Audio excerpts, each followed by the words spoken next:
자, 이제 이삭 걸음을 줄 시기입니다. 자, 여러분들은 청소년기를 다 겪으셨죠? 안 겪으신 분 있어요? 중학교 때 키가 컸습니까? 고등학교 때 키가 컸습니까? 아니면 고등학교를 졸업하고 나서 키가 컸나요? 예, 어떤 분은 중학교 때, 어떤 분은 고등학교 때 키가 부쩍 컸죠. 저는 고등학교 때 1년에 15cm가 컸습니다. 사람에 따라서 고등학교 때 키가 크는 사람, 중학교 때 키가 크는 사람이 있습니다. 근데 벼에도 절간 신장기라는 게 있어요. 벼의 키가 쫙 커지는 시기가 있어요. 자, 벼의 마디가 몇 마디라고 했죠? 벼의 마디는 20마디 정도가 돼요. 근데 여러분들이 눈으로 볼 수 있는 마디는 5마디가 됩니다. 나머지는 땅속에 미분화돼서 세근으로 이렇게 되어 있는데 이삭이 달린 밑부분을 1절간이라고 해요. 그 밑으로 내려갈수록 2절간, 3절간, 4절간, 5절간 이렇게 나눠지는데 벼의 절간 신장기, 키가 크는 시기가 있습니다.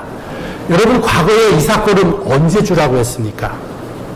벼 출수하기 30일 전에 주라고 했잖아요. 그 시기에 주게 되면 4절간이 길어지게 됩니다. 벼알이 생기는 시기이기 때문에 그 시기에 주면 벼알이 많아지지만 4절간이 길어집니다. 도복과 연관된 절간이 3절간에서 5절간입니다. 그래서 30일에 주게 되면 4절간이 쭉 길어지게 되고 지금처럼 25일에 주게 되면 3절간이 길어지게 됩니다. 그런데 15일에 주게 몇 절간이 길어질까요? 1절간이 길어집니다. 이삭 바로 밑에 이 마디가 길어지는 건데 이 마디는 길어져도 도복과 연관이 없습니다.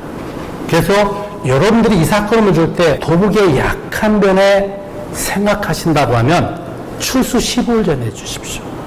도복의 강한 변이라고 하면 25일에 줘도 되고 30일에 줘도 상관이 없어요. 근데 도복의 약한 변은 15일에 줘도 돼요. 자, 출수 25일 전에 주면 어느 절간이 길어진다고요? 3절간. 30일 주게 되면 4절간. 도복과 연관된 절간은 3절간에서 5절간입니다. 자, 30일 전에 주게 되면 4절간이 길어지게 되고요. 25일에 주게 되면 3절간이 길어져요. 15일에 주게 되면 1절간이 길어집니다. 이 1절간은 도복과 연관이 없습니다. 올해 여러분들이 이삭걸음을 주실 때 내 벼가 도복의 강한 병과 약한 병가를 아시고 이삭걸음을 줘야 되는데 어떤 분들은 벼가 도복될 것 같으니까 나는 올해 이삭걸음을 안 줘야 되겠어 이렇게 하시는 분도 있거든요. 이삭걸음 안 주면 벼집 농사입니다. 벼는 밑걸음을 주었을 때 질소의 이온율이 20% 이하입니다. 근데 이삭걸음을 주었을 때 질소 이온율이 65% 이상이 돼요. 그때 줘야 수량이 안정적으로 나옵니다. 25일 전에 준 것이 벼알이 많기 때문에 수량이 많지 않겠느냐 이렇게 반문하시는 분 계실 텐데 25일에 주게 되면 벼알수가 많아지지만 출수 15일 전에 주게 되면 쌀알의 철류증이 증대가 됩니다.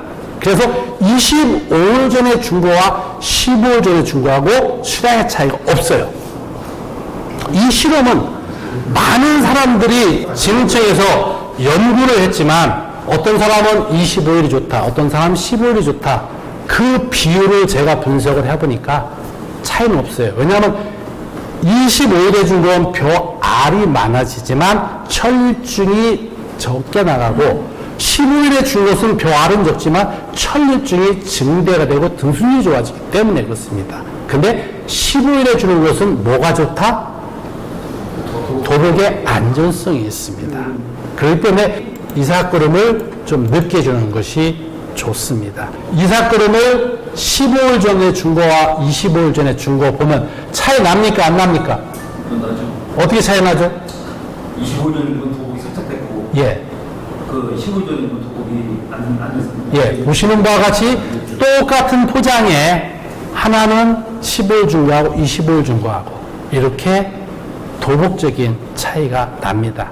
수량적인 것은 크게 안 나고요. 과거에 30일 주던 것이 지금 25일로 바뀌었습니다. 근데 도복이 강한 데라고 하면 15일에 줘도 근데 중요한 것은 올해 전체적인 벼의 출수기는 현재까지 2, 3일 정도는 앞당겨질 겁니다. 그래서 이삭거름을 조금 일찍 줘야 된다고 볼 수가 있습니다. 자, 그러면 이삭거름을 줄 때 어느 시기에 줘야 될 것인가? 여러분들이 이 이삭거름을 주는 것을 측정하는 방법이 세 가지가 있어요. 면도칼로 딱 잘라가지고 유수 진단에 의한 방법인데 0.1mm 여러분 볼 수 있어요? 출수 25일 전에? 못 봅니다. 그래서 유수 진단에 의한 방법이 있고 여비 간장에 의한 방법이 있어요. 출수가 가까운 몸이기 때문에 큰 의미가 없어요. 그래서 이제는 여러분들이 여비에 의한 출수기를 여러분들이 진단할 수 있어야 됩니다. 마이스터를 다니기 때문에 다른 사람들과 틀리게 출수기를 진단할 수 있어야 됩니다. 벼는 조생종은 11개 내지 14개의 엽을 가지고 있어요. 중만생종은 보통 16개, 17개의 엽을 가지고 있고 만생종은 18개 내지 20개의 엽을 가지고 있습니다. 근데 영양생장기 기간 동안에 생성되는 엽은 짧아요. 4일에 하나씩 엽이 전개가 돼요. 적산 온도로 100도가 소요가 됩니다. 생식 생장기로 접어들면 7일이나 8일에 한 엽씩 나와요. 근데 그 엽은 장엽입니다. 길어버립니다. 그래서 사엽이 나올 때부터 이제 생식 생장기라고 얘기를 합니다. 생식 생장기 접어들면서 장엽이 나오는 걸 구분할 수 있는 분 계십니까? 없어요? 여러분들이 이삭거름을 줄 때 장엽이 몇 개냐 보면은 긴 장엽이 딱 2개 됐을 때 보시는 바와 같이 이 장엽이 기른 게 2개가 딱 위에 올라와 있죠. 2개가 올라왔을 때 그때가 출수 25일 전. 그 다음에 2.5엽이 나왔을 때는 22일입니다. 이 장엽이 4번째, 3번째, 2번째 나오고 지엽이라고 해서 최고 마지막에 이것이 나옵니다. 그래서 이것이 한 3.5엽 정도 나왔을 때를 출수 15일 전이라고 해요. 여러분들이 쉽게 구분할 수 있는 게 뭐냐면 이 시기에는 여러분들이 벼 이삭을 딱 까봐도 유수가 어느 정도 형성이 됐냐면 엄지손가락 손톱만하게 1.5cm 정도 나왔을 때가 출수 15일 전이라고 할 수가 있습니다. 그래서 여러분들이 이삭거름을 주는 시기를 엽 진단에 의해서 할 수 있어요. 이건 논에 들어가지 않고 여러분들이 벼 포기를 딱 잡았을 때 원줄기라고 해서 가장 긴 엽이 있어요. 그 엽을 기준으로 해서 4엽과 3엽이 나왔을 때가 출수 며칠 전? 25일 또 3.5엽 정도 되면은 출수 15일 전이라고 보시면 됩니다. 이제는 여러분들이 엽 진단에 의해서 이삭거름을 주는 방법을 올해 한번 실천해 보세요. 하실 수 있을 것 같아요? 못할 것 같아요? 여러분이 마이스터들을 다니기 때문에 이 진단할 수 있는 것을 누군가한테 알려줄 수 있는 그런 위치가 돼야만 됩니다.